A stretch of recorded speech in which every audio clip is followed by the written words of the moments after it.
ታሪኩ የሚጀምረው በሁለተኛው የዓለም ጦርነት ማብቂያ አካባቢ ፈረንሳይ በናዚዎች ተወራ በነበረበት ወቅት ነው። በዚህ መሃል የአሜሪካ ወታደሮች ቡድን በጫካ ውስጥ ተኝቶ ሳለ ከመካከላቸው ክሪስ የተባለ ወታደር በጣም አስፈሪ ህልም አየ። ልክ ሲነቃም አንድ ሰው በአቅራቢያው ካለ ዛፍ ጀርባ ሆኖ ወደ እነርሱ እያየ እንደሆነ ተመለከተ። ያ ጥላ በክሪስ ላይ ተክሎበት ነበር። ክሪስ ከበፊቱ በላይ ተረበሸ። ሽጉጡንም ለማውጣት ሞከረ። ነገር ግን እሱ ሽጉጡን ሳይመዝ በፊት ያ ጥላ ሽጉጡን ክሪስ ላይ ደቀነበት። ክሪስም እየፈራ ምን ትፈልጋለህ ብሎ ጠየቀው። ክሪስ አሁን እንደሚገለው እርግጠኛ ስለነበር አይኖቹን ጨፈነ። ነገር ግን አይኖቹን ድጋሚ ሲገልጥ ያ ጥላ ጠፍቶ ነበር። በማግስቱ ጧት ክሪስ እና ቡድኑ ወደ ማረፊያ ጣቢያቸው ለመድረስ ዝግጅት ጀመሩ። ቡድኑ እዛ ቦታ መድረሱ በጣም አስፈላጊ ነበር። ወታደሩ ክሪስ በሶኩ ካልሲው ምክንያት እግሩ በጣም ያሳክከው ነበር። ስለዚህ ቡቺን ጓደኛዬ ትርፍ ሶክስ አለ ብሎ ጠየቀው። በዚህ ጊዜ ግን ቡቺና ዩጂክ በክርክር ላይ ማላገጥ ጀመሩ። በጨዋታ መሃል ነገሩ ትንሽ እየከረረ ሄደ። ነገር ግን ክሪስ ቡድኑ ጉዞውን እንዲቀጥል ትዕዛዝ በመስጠት ጠቡን አቆመው። ወደ ማረፊያ ጣቢያም እየሄዱ ሳለ ወታደሮች የጂፒ መኪና ድምጽ ሰሙ። ወዲያውኑ ሁለቱ ጠመንጃቸውንና የእጅ ቦምባቸውን ይዘው ተዘጋጁ። ወታደሮቹ ጂፒ መኪናውን አፈነዱ። ከዛም የተረፉትን ጠላቶች ለመጨረስ ወደ እነርሱ ተጠጉ። ታፖርት ከአንድ መኮንን ላይ አንድ ሽልማት የኤስአይኤስ ምልክቱን የቀደደው ሲሆን አንዱን የወርቅ ጥርሱንም አወጣ። ቡቺ ካርታዎቹንና ሚስጥራዊ መልእክቶቹንም በሚፈልግበት ወቅት ክሪክ ከሌሎች በተሻለ ሁኔታ ላይ ያለ ሌላ ወታደር አገኘ። ያ ወታደር ሜጀር መሆኑን ሲያቅ ቡቺ ሊታገለው ወሰነ። ሜጀሩ ግን በዚህ ጊዜ ሁሉ ፍላጎት አልነበረውም። የክሪስ ሰዎች የጓደኞቹን ንብረት ሲዘርፉ በማየቱ ይረግማቸውም ጀመር። በዚህ መሃል ሌላ ወታደር ከእንቅልፉ ነቃ።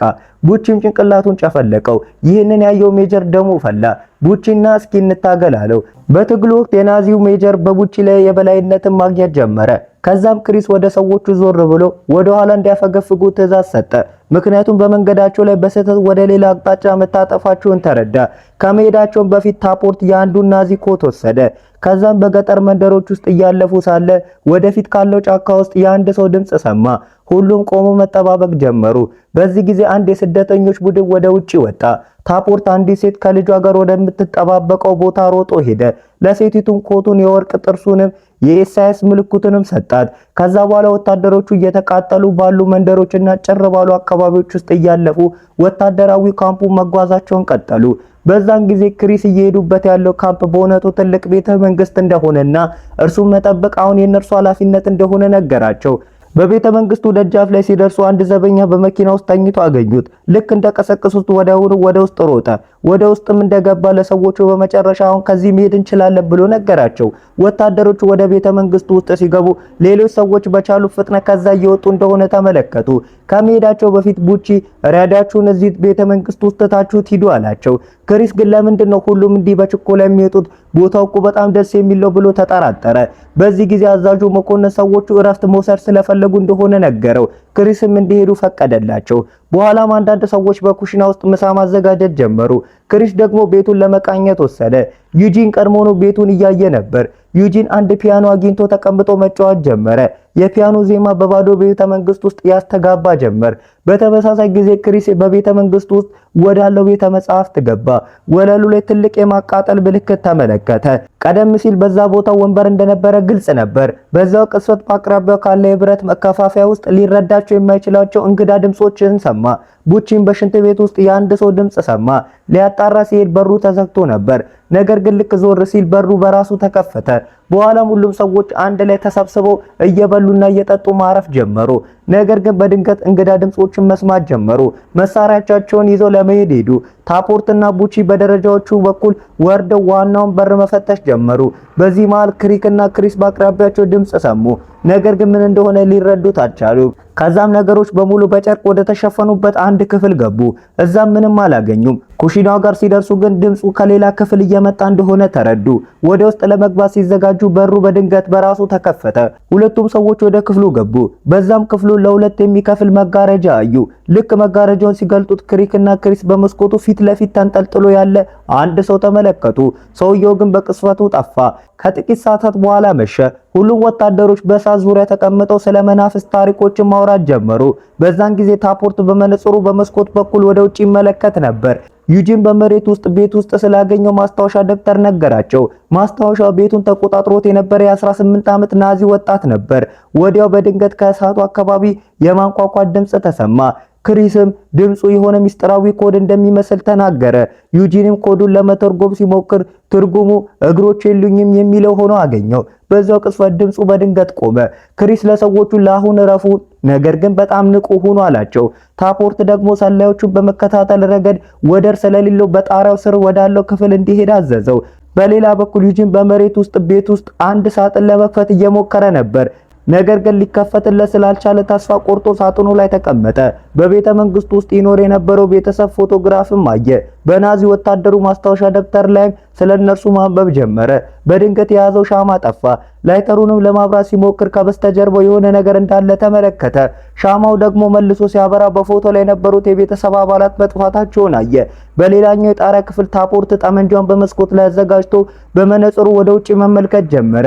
በዛ ቅጽበት በክፍሉ ውስጥ ከበስተጀርባው አንድ ሰው ታየ። በመነጽሩ ወደ ውጭ ሲመለከት ደግሞ በገመድ ተንጠልጥሎ የሞተ የተሰቀለ ሰው አየ። ነገር ግን በሚቀጥለው ቅጽበት ያ የታየው ነገር ጠፋ። ታፖርት ትኩረቱን ሳይነቅል በመጠባበቁ ቀጠለ። በድንገት አንድ የልጅ መንፈስ ፊቱ ላይ ድቅን አለ። ታፖርት በጣም ደነገጠ። በዛው ቅጽበት ከቁም ሳጥኑ ውስጥ ከፍተኛ ድምፅ ተሰማ። ታፖርት ምን እየተካሄደ እንደሆነ ለማየት ወደ ውጪ ወጣ። በዛን ጊዜ ክሪስ በቤተ መንግስቱ ውስጥ ሆኖ ወደ እርሱ እያየው እንደነበረ ተመለከተ። በማግስቱ ዩጂን፣ ክሪክ እና ክሪስ በረንዳ ላይ ተቀምጠው የቀድሞ ወታደሮች ከዛ ቦታ ለመውጣት ለምን ያህል ቸኩሎ እንደነበረ ማውራት ጀመሩ። ዩጂን ፓሪስ ውስጥ የተከሰተና ከታፖርት ጋር የተያዘ አንድ ታሪክ ለሌሎች ነገራቸው። እንዲህም አለ። ታፖርት በደም በተሞላ ገንዳ ውስጥ ተቀምጦ አገኘሁት። በዙሪያው 7 ትናንሽ ልጆች የተቆራረጡ አስክሬኖች ነበሩ። ታፖርት በእጆቹ ገመድ ይዞ ተቀምጦ ነበር። ልክ ከአንድ ሰው ጋር በገመድ እየተጫወተ ያለ ይመስል ነበር። በተጨማሪም በዓይኖቹ ውስጥ በጣም አስፈሪ ፍርሃት ይታይ ነበር። ክሪስ ግን ታፖርት ከኛ ጋር በመሆኑ በጣም ደስተኛ ነኝ አለ። በዛው ቅጽበት ታፖርት በድንገት ወደ በረንዳው መጣ። የቀድሞ ቡድን ከዚህ መውጣት የፈለገው ወደ 50 የሚጠጉ የጀርመን ወታደሮች በቤተ መንግስቱ አቅራቢያ አድርገው ወደ ስትራፖንግ ከተማ እየሄዱ መሆኑን በሬዲዮ በመስማታቸው ነበር። ወታደሮቹ ከዚያ እስኪያልፉ ድረስ ጫካ ውስጥ መደበቅ እንዳለባቸው ለሰዎቹ ምክር ሰጠ። ክሪስ ግን እኛ ቤተ መንግስቱን የመጠበቅ ኃላፊነት ነው የተሰጠን በማለት ተቃወመ። ታፖርትም እሺ ፍላጎታችሁ ይህ ከሆነ ቀደሜ እንዳያቸው በላይኛው የጣሪያ ክፍል ሆናለሁ አለ። ዩጂን አብሮት እንዲሆንም ጠየቀው። እዛ ደርሶ ዝግጅት ሲጀምሩ ምንጣፉ ስር ወለሉ ላይ አንድ ትልቅ ምልክት አገኙ። ዩጂን ናዚዎች በቤቱ ውስጥ ይኖሩ የነበሩት ሰዎች በሆነ ልዩ መንገድ ሳይገድሏቸው እንዳልቀረ አመነ። ዩጂን ይህንን ሁሉ ከሂትለር ሚስጥራዊ ፍላጎቶች ጋር አያይዞት ነበር። ስለ ጉዳዩ ብዙ ሳይወሩ በክፍል ውስጥ ያለውን ቁምሳጥን ከአንድ ቦታ ወደ ሌላ ቦታ ማንቀሳቀስ ጀመሩ። ቁምሳጥኑ ምልክቱን እንደነካው የቁምሳጥኑ በር በድንገት በዩጂን ጣቶች ላይ ተዘጋና አንዱ ጣቱ ተሰበረ። ታፖርት ሆን ብሎ ያደረገው ስለመሰለው ወደ ቁምሳጥኑ ገፋው። በመቀጠልም በመስታወቱ ውስጥ የተንጠለጠለች አንዲት ሴት ጥላ ተመለከተ። ቆይቶም ዩጂን፣ ክሪስ እና ክሪክ በሬዲዮ ድምጽ ሲያዳምጡ ነበር። በዚህ መሃል በጣም አስፈሪ ድምጾችን ሰሙ።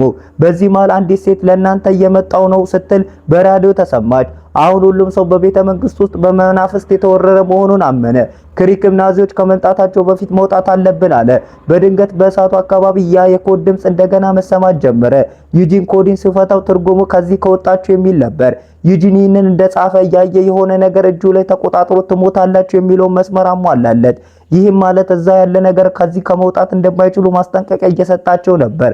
በዛች ሌሊት ወታደሮች ናዚዎችን ለመከላከል ዝግጅት እያደረጉ ታፖርት በጣሪያ ክፍል ሲሆን ሌሎቹ ደግሞ ከበሩ ጀርባ ባለው መከላከያ ተደበቁ። ናዚዎች እዛ ሲደርሱ ታፖርት ናዚዎችን ተመለከታቸው። የናዚ ወታደሮች በውጭ እየተሰበሰቡ መሆኑንም ለሌሎች ምልክት ሰጠ። ብዙዎቹ ሳይቆዩ ናዚዎች በቤተ መንግስቱ ከበቡትና ወደ ውስጥ ለመግባት ሞከሩ። ነገር ግን በሮቹ ተዘግተው ስለነበረ ወደ መኪናቸው ተመልሰው ጉዟቸውን ለመቀጠል ተዘጋጁ። ነገር ግን በዚያው ቅጽበት ከጣሪያው ላይ በጣም ከፍተኛ ድምጽ ተሰማ። ይህንን ሲሰሙ ናዚዎች ተመለሱና በቤተ መንግስቱ ላይ ጥቃት ሰነዘሩ። ታፖርት ጠላቶቹን አንድ ባንድ መደምሰስ ጀመረ። በድንገት ናዚዎቹ በመከላከያው ፊት ለፊት ቦምብ ወረወሩ። ነገር ግን ቡቺ ምንም ሳይፈራ ቦምቡ ላይ ተከመረበት። የፍንዳታውም ኃይል ሙሉ በሙሉ በራሱ ላይ ተቀበለው። በዚህ ፍንዳታ ምክንያት ክሪስ ተወርውሮ ክፍሉ ውስጥ ወደቀ። ክሪስ በድንጋጤ ቢነሳም ከመቆም ይልቅ በናዚዎቹ ላይ መተኮሱን ቀጠለ። የናዚዎቹ ቁጥር ግን ከፍተኛ ነበር። ወደ ውስጥ መግባት ጀመሩ። በዚህ ጊዜ ክሪስ ወደ መሬት ውስጥ ቤቱ በመሮጥ ከደረጃው ስር ተደበቀ። ይህም ተደብቆ ከበስተጀርባ የሚመጡትን መኮንኖች ለማጥቃት ነበር። በዚህ መሃል ዩጂን በቤተ መጻሕፍት ውስጥ ተደብቆ በዛን ጊዜ ከበስተጀርባው የአንድ ሰው ኮቴ ሰማ። እንደገናም ከብረት መከፋፈያ ውስጥ እንግዳ ድምጾችን መስማት ጀመረ። ጠመንጃውንም አዘጋጀ። ነገር ግን ከጠረጴዛው ስር ሲወጣ የተጋፈጠው ናዚውን ሳይሆን በድንገት በእሳት የሚቃጠል መንፈስ ነበር። በዛው ቅጽበት አንድ የጀርመን ወታደር የቡቺን በጣም የቆሰለና የተበላሸ አካል ተመለከተ። አጠገቡ ሌላ ሬሳ ወድቆ ነበር። እሱን ሊያጣራ ሲል ክሪስ ዞር ብሎ እርሱንም ሆነ የቀሩት ሁለት ሰዎች ገደላቸው። ክሪክ በዚህ ወቅት በሽንት ቤት ውስጥ ተደብቆ ነበር። በዛም የውሃ ውስጥ መስመጥ ድምጾችና የልጆች ሳቅ ሰማ። ወደ ገንዳውም ሲመለከት አንድ የናዚ ወታደር ሲሰምጥ ተመለከተ። ታፖርት በጣራ ክፍል ውስጥ የሆነ ድምጽ ሰምቶ መከታተል ጀመረ። በዛም አንድ የተሰቀለ ናዚ አገኘ። በማግስቱ ጧት ሁሉም በቡቺ ዙሪያ ተሰበሰቡ። አስፈላጊ ከሆነ ስቃዩን ለመታገስ መድኃኒት ልንሰጠው ይገባል ብለው ማሰብ ጀመሩ። ክሪስ የናዚዎቹን አስክሬን ወደ ውጪ እንዲያወጡ ለሁሉም ነገራቸው። ዩጂንና ክሪክ አስክሬኖቹ ወደ መኪናቸው ሲወስዱ ታፖርት በሬሳቸው ላይ ያደረገውን ነገር ተመለከተ። በጣም ደነገጡ። በኋላም ስለ ቤተ መንግስቱ መናፍስት ስለ ሁኔታው ማብራት ጀመሩ። በዚህ ጊዜ ዩጂን በቤት ውስጥ የተሰማቸውን ያዩትን ነገር ሁሉ ናዚዎች በቤተ መንግስቱ ውስጥ ይኖር በነበረው ቤተሰብ ላይ የፈጸሙትን ግፍ እንደሆነ ድንገት ተረዳ። በዛን ጊዜ ናዚዎች ወደ ቤታቸው በመጡ ጊዜ በቤተሰቡ ላይ በጣም ዘግናኝ የሆነ ፍጻሜ ደርሶ ነበር። አባቱን በቤተ መጻሕፍት ውስጥ ወንበር ላይ አስረው በህይወት አቃጠሉት። ልጁን በእናቱ ፊት ውሃ ውስጥ አጥልቀው ገደሉት። ሴት ልጃቸውን ደግሞ በላይኛው የጣሪያ ክፍል ውስጥ ሰቀሏት። አስክሬናቸውንም የሚቀብር ሰው አልነበረም። በዚህን ጊዜ ክሪስ መናፍስት የሆኑት ለዚህ ነው ብሎ ጠየቀ። ዩጂን የቡቺን ሁኔታ መመልከት ጀመረ። በዛው ቅጽበት በፓሪስ የሆነውን ታሪክ በራሱ መንገድ ሊነግረው ወደ እርሱ በመጣው በታፖርት ኮቴ ደነገጠ። ዩጂን ሁሉንም ነገር በቀላሉ መረዳት እንደማይችልና በታፖርት ታሪክ ውስጥ ደግሞ አሁን ሊረዳው ያልቻለው ሌላ ጥልቅ ሚስጥር እንዳለ አመነ። በኋላም ክሪስ ስለ ገንዳው ህልም አየ። በህልሙ አንድ መንፈስ መጥቶ ውሃ ውስጥ ሊያሰጥሞ ሲሞክር ተመለከተ። ወደ ውሃ ውስጥ ሲሳብ 3 ጭንብል ያደረጉ ወታደሮችን አየ። እነርሱም መጀመሪያ ወደ ነርሶች ተቀየሩ። ከዛም ተመልሶ ወታደር ሆኖ። በዛች ቅስፈት ክሪስ ከእንቅልፉ ነቃ። በማግስቱ ቡቺን ተንከባከቡት። ከዛም የጦር ፍርድ ቤት ቢጠብቃቸው እንኳን ቦታውን ትተው ስለመውጣት ማውራት ጀመሩ። በመቀጠል ክሪስ እና ዩጂን ከቤተሰቡ ጋር የተያያዘ ሌላ ነገር ለማግኘት ወደ መሬት ውስጥ ቤቱ ተመለሱ። ዩጂን የጠፋበትን ላይተር መፈለግ ጀመረ። ክሪስ ደግሞ ማስታወሻ ደብተሩን አገኘ። ነገር ግን የማስታወሻ ደብተር ገጾች ባዶ የሆነ መሰለው። ዩጂን ሲመለስ ሁኔታው ትንሽ እንግዳ ሆነ። በዚህ መሃል ቡቺ ነቅቶ ይህ እውነተኛ አይደለም፣ ይህ የነሱ ስራ ነው እያለ ደጋግሞ ሲጮህ ክሪክ ወደ እነርሱ ጠራቸው። ቡቺ ከመሞቱ በፊት ክሪስን ይዞት ይህንን ነገር አስታውሳለው። በዛች ሌሊት በህይወት የተረፉ ወታደሮች ቤተመንግስቱን ጥለው ስለመውጣት ማውራት ጀመሩ። ክሪስ ግን መጀመሪያ ቤተሰቡን አስከሬን መቅበር አለብን አለ። ስለ ቤተሰቡ ማንነት እንዲያጣሩ ለሁሉም ነገራቸው። በድንገት በማስታወሻ ደብተሩ ላይ ጽሁፎቹን መልሰው መታየት ጀመሩ። ዩጂም የቤተሰቡ አስከሬን የት እንዳለ ለማወቅ በማስታወሻ ውስጥ ማስረጃ ፈልጋለሁ አለ። ነገር ግን በዚህ ጊዜ መጀመሪያ ቤተመንግስቱን ለቀን መውጣት አለብን። ከዚህ በኋላ ወታደሮቹ ቡቺን የአትክልት ስፍራ ውስጥ ቀበሩትና ከዛ ወጡ። ወደ ዋናው የጦር ሰፈርም እየተመለሱ ሳለ መንገድ ላይ አንዲት የተሰበረች አምቡላንስ አዩ። ያንንም የስደተኞች ቡድን እንደገና ተመለከቱ። ጉዟቸው ሲቀጥሉ አሁንም ስለዛ ቤተሰብ እያወሩ ነበር። ብዙም ሳይቆይ በአንድ እንግዳ ህንጻ አጠገብ አለፉ። በኋላ ግን በሚገርም ሁኔታ ድጋሚ በዛው አምቡላንስ አጠገብ ደረሱ። አሁን ወደ ኋላ ለመመለስ ወሰኑ። የወታደሮቹ ቡድን ቀደም ብለው ባለፉበት በዛ በፈረሰው ከተማ ውስጥ በድጋሚ አለፉ። በዛች ሌሊትም ጫካ ውስጥ ተኙ። ታፖርት ተኝቶ ሳለ በገመድ ተንጠልጥሎ እንደተሰቀለ ህልም አየ። ነገር ግን አይኑን ሲገልጥ ራሱ ጫካው ውስጥ አገኘው። ከተኙበትም ከረጢት አጠገብ የሆነ ጽሑፍ ተጽፎ ነበር። በማግስቱ ቡድኑ በድጋሚ በዛች አምቡላንስ አጠገብ አለፈ። ዞር ብሎ ሲመለከቱ ቀደም ብሎ ያገደሏቸውን የናዚ ወታደሮች አስክሬንን አዩ። በመጨረሻም ተመልሶ ቤተ መንግስት ደረሱ። የዛ ቤተሰብ ነፍስን በሰላም እስካላገኘን ድረስ ከቤተ መንግስቱ ርቆ መሄድ እንደማይችሉ ተረዱ። በዛ ሌሊት ክሪስ ከመናፍስቱ ጋር ተነጋግሮ አስክሬናቸው የት እንዳለ ለማወቅ አሰበ። በዛን ጊዜ ታፖርት ከተኛበት ከረጢት አጠገብ ተጽፎ ያገኘውን ቃል ትዝ አለው። ቃሉ ቪትሪዮሌክ የሚል ነበር። ይህንን ሲሰማ ዩጂን እንዲህ ያለ ነገር በናዚዎች ዜና ላይ ሰምቶ እንደነበር ትዝ አለው። ይህ በጥንት ዘመን ሙስሊሞች ይሰጡት የነበረ እርግማን ባላደራ ነበር። ትርጉሙ መጥፎ ነገር እንዲከሰት ዝም ብለህ ከፈቀድክ ክፋቱ 10 እጥፍ ሆኖ ወደ አንተ ይመለሳል የሚል ነው። በዛ ሌሊት ወታደሮች መናፍስቱ እስኪመጡ መጠባበቅ ጀመሩና ለማነጋገር ሞከሩ። ከፊታቸው ላይ ቀጥታ ወደ ክሪስ የሚያመሩ የእግር ምልክቶችን ተመለከቱ። ምልክቶቹም ልክ በፊቱ ላይ ደርሰው ቆሙ። በዛ ቅስፈት አንድ መንፈስ አየና ያዘው። እየጎተተ ወደ ሌላ የቤተ መንግስቱ ክፍል ሊወስዶ ጀመር። ክሪስ ለጓደኞቹ ተኩሱበት እያለ ይጮህ ነበር። ነገር ግን መንፈሱ ከክሪክ በቀር ለማንም አይታይም ነበር። ቢሆንም ቢሆንም ታፖርት ወደዛ አቅጣጫ ተኮሰ። የቀሩ ሰዎች ክሪስን ተከትለው ወደ ሌላኛው የቤት ክፍል ገቡ። ወደ ውስጥ ሲገቡ ግን በእነርሱ ላይ እንግዳ የሆኑ ነገሮችን መከሰት ጀመሩ። ስለሌላ ቦታና ስለሌላ ጊዜ የሚገልጹ ምስሎች ይታያቸው ጀመር። ከዛም ክሪስን ከቤተሰቡ አስክሬን አጠገብ ወድቆ አገኙት። በኋላ ወታደሮቹ አስክሬኖቹን ቀበሯቸው። በዛን ጊዜ የማስታወሻ ደብተሩ የመጨረሻ ገጽ ከአባቱ አስክሬን ጋር ተጣብቆ ተገኘ። ዩጂን የማስታወሻ ደብተሩን የመጨረሻ ገጽ አነበበ። እንዲህም ይላል፣ ይህ ቤተሰብ ከፈረንሳይ የመጣ አይደለም። እነርሱ አፍጋኒስታውያን ነበሩ። የገዛ ሕይወታቸውን አደጋ ላይ ጥለው የቻሉትን ያህል አይሁዳውያንን የታደጉ ነበሩ። በኋላ በቤተ መንግስቱ ውስጥ ዩጂን ስለ ማስታወሻ ደብተሩ በድጋሚ አሰበና መልሶ ሊያነበው ጀመረ። ነገር ግን አሁን በማስታወሻ ላይ ያሉት ቃላት ተቀይረዋል። በዚህ ጊዜ የተጻፈው አስክሬኖቹን መቅበራችሁ መናፍስቱን ተመልሶ እንዲመጡ ኃይል ሰጥቷቸዋል የሚል ነበር። ወዲያውኑ በድንገት መብራት ጠፋ። ታፖርት በጣሪያው ክፍል መሃል ተቀምጦ ሳለ የቤተሰቡ መናፍስት በሙሉ በቤተ መንግስቱ ውስጥ መታየት ጀመሩ። መናፍስቱ በወታደሮች ላይ ጥቃት ሰነዘሩ። ወታደሮቹም ለመከላከልና ለመተኮስ ሞከሩ። ነገር ግን ጥይት በመናፍስት ላይ ምን ሊያደርግ ይችላል? በድንገት በመናፍስቱ መሃል ግርግር ተፈጠረና የቡቺ አካል በድጋሚ በክሪስ ፊት ላይ ታየ። እርሱም ይህ ሁሉ እውነት አይደለም ይለው ጀመር። ከዛም አንድ መንፈስ ወደ መስታወቱ ፊት ለፊት ወሰደውና አስታውስ አለው። በድንገት የክሪስ አይኖች ተከፈተ። ራሱን በነርሶችና በዶክተሮች ተከቦ አገኘው። በክፍል ውስጥም ዙሪያቸውን ሲመለከት አይኑ የሞቱት ጓደኞች ላይ አረፈ። የተሸፈነበትም ጨርቅ ሲያነሳው እግሮቹ እንደሌሉ ተመለከተ። ከዛም ዶክተሩ ትዝታ ከጥቂት ጊዜ በኋላ ይመለሳል አለው። አሁን ክሪስ ማስታወስ ጀመረ። በእውነቱ ክሪስ አፍጋኒስታን ውስጥ ወታደር የነበረ ሲሆን የእርሱ ቡድንም አሜሪካውያንን የሚረዳ አንድ ዶክተር እንዲያድኑ ትዕዛዝ ተሰጥቷቸው ነበር። ተልእኮውን ያንን ዶክተር ካቡል ውስጥ ወዳለ አስተማማኝ ቤት ማድረስ ነበር። ወደ አሁኑ ጊዜ ሲመለስ ዶክተሩ ምን ይሰማሃል? ምን እየተሰማ ነው? በማለት ጥቂት አነጋገረው። በዛው ቅስፈት ክሪስ ወደ ሌላ ትዝታው ውስጥ ገባ። በዛም ታፖርት አብሮ ከሚጫወቱት ሁለት ልጆች ጋር ሲያወራ ተመለከተ። ታፖርትም ለአንዱ ልጅ የልጁን አሻንጉሊት ሰጠው። ከዛም በኋላ ቡድኑ ወደ ቤት ውስጥ ገቡና ለዶክተሩ ቤተሰብ በአስቸኳይ መውጣት እንዳለባቸው ነገራቸው።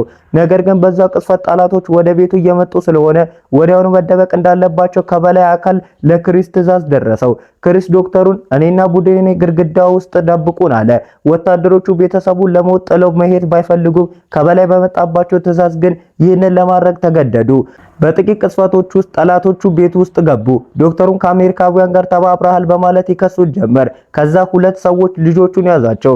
ምስኪኗ እናትም እንዲለቋቸው ትማጸን ጀመር። ቢሆንም ግን ጠላቶቹ ወንድ ልጇን ውሃ ውስጥ አጥልቀው ገደሉት። ሴት ልጁንም በገመድ ሰቀሏት። ወታደሮቹ ግን ጣልቃ እንዳትገቡ የሚል ትዕዛዝ ስለነበራቸው ይህንን ግፍ ዝም ብለው ይመለከቱ ነበር። በመጨረሻም ጠላቶቹ አባቱ ላይ ጋዝ አርከፍክፈው አቃጠሉት። ክሪስና ጓደኞቹ ምንም ሊያደርጉ አልቻሉም። ጠላቶች ሲሄዱ ታፖርት ልጆቹ መገደላቸውን አረጋገጠ። ወታደሮቹ ከቤት እንደወጡ እናቲቱ ቦምብ ይዛ እየጮኸች መጣች። ቡቺ መንገድ ላይ ቢይዛትም ፍንዳታውን ሊያስቆም አልቻለም። ሁለቱም በቦምቡ ተመቱ። ክሪስ ወደ እውነታው ሲመለስ ዶክተሩ ምን እየሆነ ነው ያለው ብሎ ጠየቀው። ዶክተሩም በሁለተኛው የዓለም ጦርነት ውስጥ እንዲህ የሚያደርግ የሰው ሰራሽ ህልም ፈጥረንልህ ነበር አለው። አፍጋኒስታን ውስጥ ያ ቦምብ ሲፈነዳ የቆሰለው አካል ብቻ አልነበረም። ያቺ እናት ስትሰቃይ በማየት ውስጣዊ ጸጸት ወርሶ ነበር። ያንን ቤተሰብ እንዲሞቱ በመፍቀድ የተሰማ ጸጸት ይህ ስቃይ እንዳያችሁን በሰላም እንደማያኖር ግልጽ ነበር። ስለዚህ ይህንን ስቃይ ተረድተን እንድትወጣ ተመሳሳይ ታሪክ ያለው ሰው ሰራሽ ህልም ውስጥ ላክንልህ። ቡቺ ግን በሆነ መንገድ ከህልሙ ነቃ። ቡቺ የቆሰለ አካሉን ባየ ቅጽበት ወዲያውኑ ሞተ። አሁን ክሪስ በቤተ መንግስት ውስጥ የሰማቸውን ድምጾች በሙሉ ከአብሮ የመጡ መልእክቶች መሆናቸውን ተረዳ። ክሪስ ዶክተሩ በፈጠራቸው ህልም ውስጥ የሆነ ችግር አለ። ያ ቪክቶሪ ሊክ የሚለው ቃል ከየት ነው ደጋግሞ የሚመጣው አለው። ነርሷም እያንዳንዱ ወታደር በሆነ ወቅት ያንን ቃል ተናግሮት እንደነበረ ገለጸችለት። ወታደሮቹ ፍንዳታው በደረሰበት ቅጽበት እናቲቱ ቪክቶሪ ሊክ ብላ የተረገመቻቸው ትዝ አላቸው። በድንገት መብራቱ መጥፋትና መብራት ጀመረ። መናፍስትም እዛው መጡ። ክሪስ እኛ ሕያዋን አደረግናቸው፣ ኃይል ሰጠናቸው አለ። አጠገቡ ተኝተው የነበሩ ወታደሮች መነጥነጥ ጀመሩ። ክሪስም ጓደኞቼን አንዳንድ ባስቸኳይ ወደ ህልሙ መልሱኝ አለ። ነርሷም ትዝታ ሁሉ እንደሚጠፋ ነግራው ወደ ህልሙ መለሰችው። ከዛም የክሪስ አይኖች ጫካ ውስጥ ተከፈቱ። ከፊቱም የቆመውን ጥላ አየና ምን ትፈልጋለህ ብሎ ጠየቀው። ታሪኩ እንደገና ከመጀመሪያው ጀመረ። ቪዲዮን ከወደዳችሁት ላይክ አድርጉ፣ ሰብስክራይብ አድርጉ። እኔ በቃ አቦ በቃ ሰብስክራይብ አድርጉ። ምንድነው ሰው ቲክቶክ ላይ ነው በቃ ሰው ኖርማል ነው። ከ100 ሺህ ላይ ማንም ሰው ይኖረዋል። ዩቲዩብ ምን ያህል እንደሚለፋበት ልነግራችሁ አልችልም። እንዲህ ዝም ብሎ መቀረጽ ብቻ አይደለም። እኔ በቃ ስንት ነገር እለፋለሁ። 3 ቀን ማለት ሲፈጅ አንድ ፊልም ላይ በጣም ቀላል ነገር ሊመስላችሁ ይችላል፣ ግን በቃ ፕሊዝ አድርጉ ሰብስክራይብ። እናንተ ሰብስክራይብ ስታደርጉ ሞራል ነው የሚሆነን፣ ሌላ ነገር አይደለም። በቃ ብር አናገኝም ምን አናገኝም፣ በቃ ሞራል ይሆናል ለመስራት ማለት ነው። ምክንያቱም በቃ አድርጉ እንዴ አድርጉ፣ በቃ አድርጉ። ምን አይነት ህዝብ ነው ያለው እናት